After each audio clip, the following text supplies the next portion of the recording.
Tasya Boslama, terus juga kemarin juga kita syuting penyanyi kita baru yang akan kita rilis juga, kita juga kerjasama dengan beberapa pihak. Yang jelas kalau yang sekarang ini kita juga sebenarnya juga kerjasama sama institusi pendidikan. Nah, which is itu ada sekolah Dava juga, dan juga kemarin juga Dava juga terlibat juga di apa namanya untuk di Kemendikbud ya, gitu ya, dalam arti masih dalam tahap penjajakan terus. Karena memang pasarnya Dava ini juga memiliki pasar khusus, memiliki crowd yang istilahnya cukup menjanjikan di industri musik, dan juga misi yang dibawakan oleh Dava di lagu Ayo Sekolah ini juga relate dengan kehidupan anak-anak saat ini. Jadi kita nggak semua aspek kita harus gabungin semua, tapi kita harus tepat sasaran aja gitu. Yang penting tepat sasaran, tepat manfaat, terukur. Jadi semua itu harus kita lakukan untuk Dava, dan ini juga berlaku buat penyanyi yang lain dari Mega Records. Ini mengingat apa namanya pandemi kan udah oke lah ya, udah agak melandai gitu. Mungkin mau dibikin dibawa ke beberapa kota gitu untuk tour atau gimana? Ya kalau Radio visit mungkin? kalau radio visit ya insya Allah memang sudah ada jadwalnya. Radio visit dalam beberapa kota. Cuma kan memang kalau bedanya anak-anak sama yang penyanyi yang dewasa itu kan dari segi waktu lebih fleksibel yang dewasa. Kan Dava juga masih sekolah, lagi sekolah udah masuk, dia udah campaignin ayo sekolah, masa dia malah keluar keliling-keliling. Jadi ada beberapa radio visit yang bisa diakomodir di weekend misalnya, itu kita lakukan. Tapi kalau mengganggu waktu sekolah Dava juga kita tidak perkenankan juga, karena balik lagi kalau kita ada komitmen ya harus konsekuen sama komitmen kita. Lalu kita juga bisa kalau untuk visit apa promo dan sebagainya juga kan bisa banyak media atau yang bisa kita lakukan gitu ya, baik itu secara daring ataupun secara lainnya. Lalu kalau untuk tour, insya Allah kalau nggak ada halangan, ada bersama beberapa pemerintah juga gitu kan, untuk kita bisa join sama Dava di agenda nasionalnya mereka juga. Mas Ferry, proses dari mulai pemilihan lagu, mixing, mastering hingga rekaman itu berapa lama sih? Terus kemudian anak-anak kan terkenal dengan moodnya naik turun. Seperti apa menangani Dava yang anak-anak? Waktunya Dava ini cuma Sabtu Minggu. Jadi gimana caranya waktu libur saya ini untuk Dava sebenarnya? Saya bilang sama Mas Dino, sama Om Jeff, karena Dava ini punya potensi cukup besar dan bisa diarahkan, dan dia komitmen untuk menjadi penyanyi profesional. Kita juga harus tampil profesional untuk Dava, supaya apa Dava bisa tampil profesional. Seperti teman-teman lihat, percaya dirinya Dava, steteknya dia, kualitas vokalnya juga tidak perlu diperhitungkan lagi gitu loh. Jadi untuk menjaga mood dia sendiri tahu gimana caranya memposisikan dirinya gitu loh. Dava, pokoknya kalau kamu lagi di atas panggung, itu panggung punya kamu. Tapi kalau kamu lagi main sama teman-teman kamu, ya itu dunia kamu. Jadi dimana kamu harus interaksi sama publik, mana kamu interaksi sama teman-teman kamu, harus bisa membedakan posisinya. Jadi mengerti hal itu.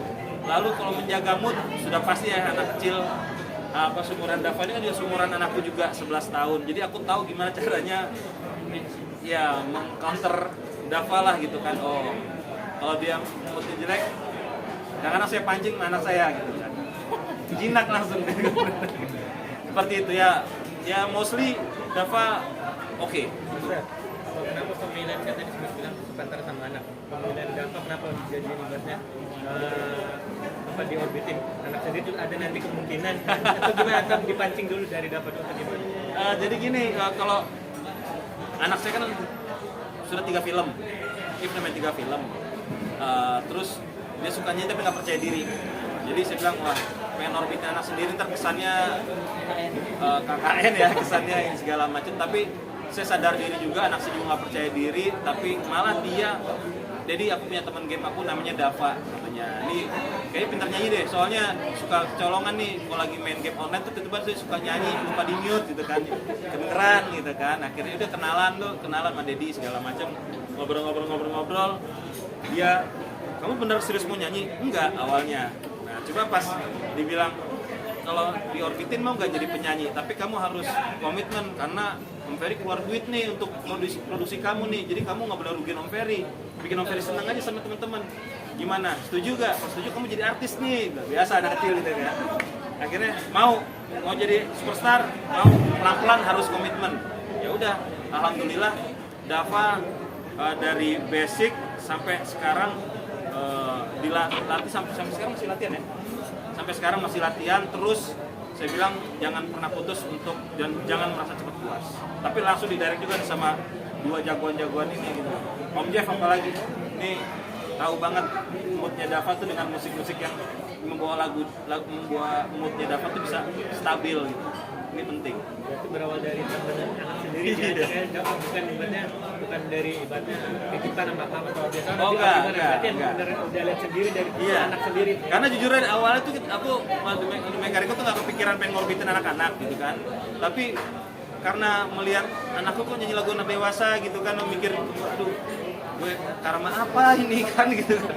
Kayak gue harus apa ya, harus mempersiapkan industri ini untuk anak-anak itu wajib ada gitu loh. Dan industri musik ini juga bisa memberikan kontribusi buat negeri kita juga cukup besar. Tapi kalau di sektor anak-anak, kenapa kok ketinggalan?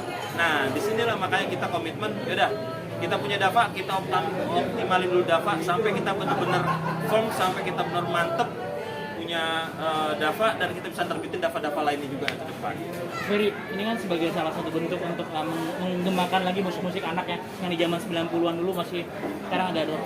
Dan sebagai bagian juga untuk memberikan semangat anak-anak muda juga, anak-anak terutama untuk bisa berkarya. Nah, mungkin tantangannya dan mungkin juga secara pasar sendiri market seperti apa, dan Mas Ferry strateginya punya apa untuk bisa lebih grow up lagi untuk musik anak sendiri. Mas Jeff mungkin menambahkan boleh?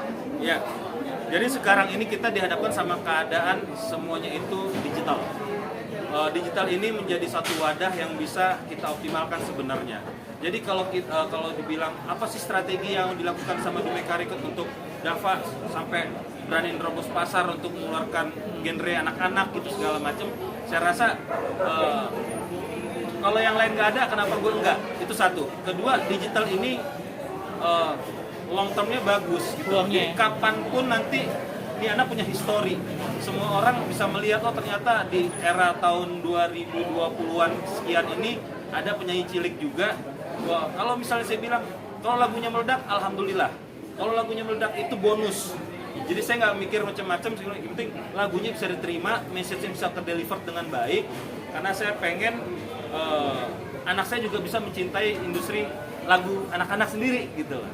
Jadi makanya pengen lewat Dava ini bisa optimal di industri musik untuk genre lagu anak-anak. Karena mungkin 4 tahun kemudian Dava udah masuk genre remaja gitu loh. Jadi harus mikirin lagi nanti next Dava siapa dan sebagainya. Jadi talent scout ada? Ya kalau kita di tim ANR ada ya alhamdulillah sih banyak yang masuk. Makanya insya Allah bulan depan kita rilis penyanyi baru lagi, ada lagi penyanyi baru insya Allah. Nah, jadi kalau di YouTube apa segala macam kan ya kapanpun anytime nanti dia bisa menikmati semua.